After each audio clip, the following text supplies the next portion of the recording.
Welcome to Jeremiah's Porch Talks. This is where we take a few minutes, talk about leadership in life, right from my front porch here in Sykesville, Maryland. Rain or shine, this is a time for us to reflect, reset, and get ready for whatever comes next in our respective journeys. I'm Jeremiah. Thanks for joining me. Today, I want to talk about some ancient wisdom that is oddly relevant in our modern world. And that's the wisdom of both Marcus Aurelius and King Solomon. These were two men, one a Roman emperor, the other a Hebrew king, two towering minds from different worlds, both wrestling with the same types of questions. What matters? What lasts? And how do we live well in the face of uncertainty and loss? And how do we live well when we are facing times of uncertainty or chaos? Marcus Aurelius, in his book Meditations, wrote to himself, not to impress others, but to remind himself of what no circumstance, no person, and no environment could ever give or take away. And those things are self-command, virtue, and perspective. He wrote Meditations in the thick of battles, in plagues and betrayals, and yet his thoughts echo with calm. He said, "You have power over your mind, not outside events. Realize this, and you will find strength." That thought of being able to control how you respond, how you react, and your own mindset was at the heart of the birthing of the concept of Stoicism. Life will shake you. You'll lose people. You'll fail at things that you care about, but you are not your circumstances. You are not your circumstances.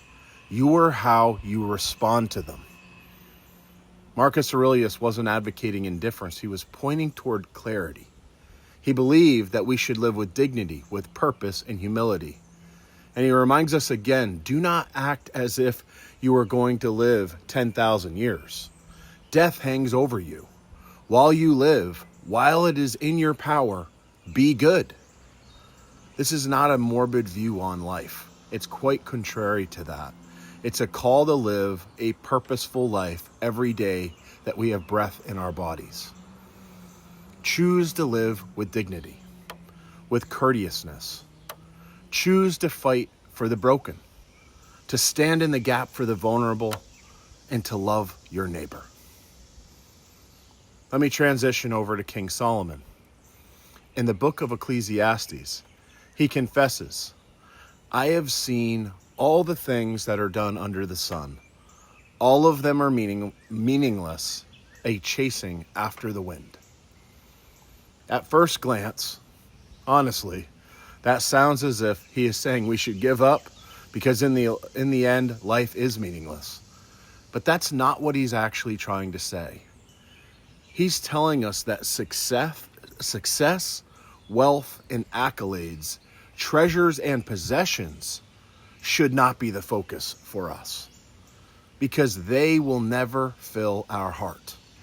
Instead, we should pursue things that bring us joy, that bring us peace, and that bring us fulfillment. And typically, that is how you treat people. That's the people around you, how you treat and love them.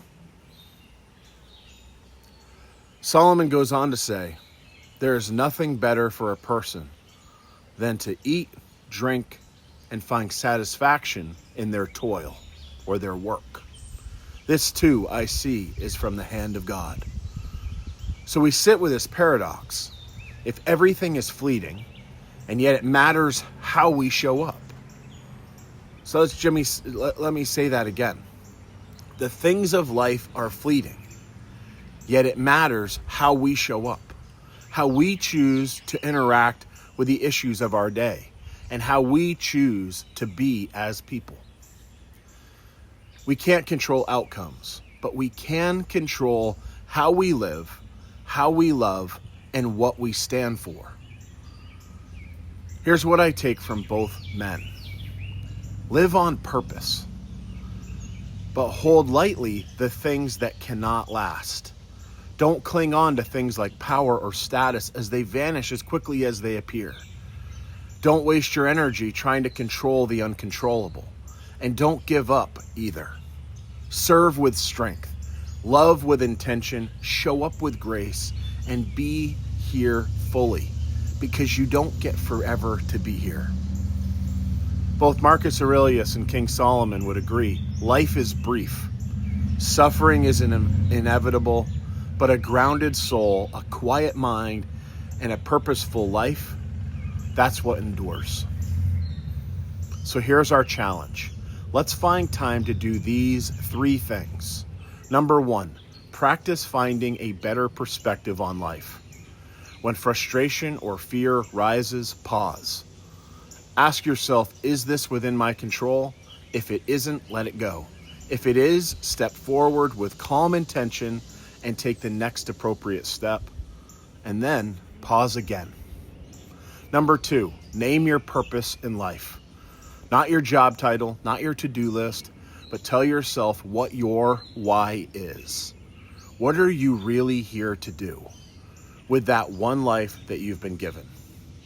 And if you don't know what it is, take some time to ask yourself these 3 important questions.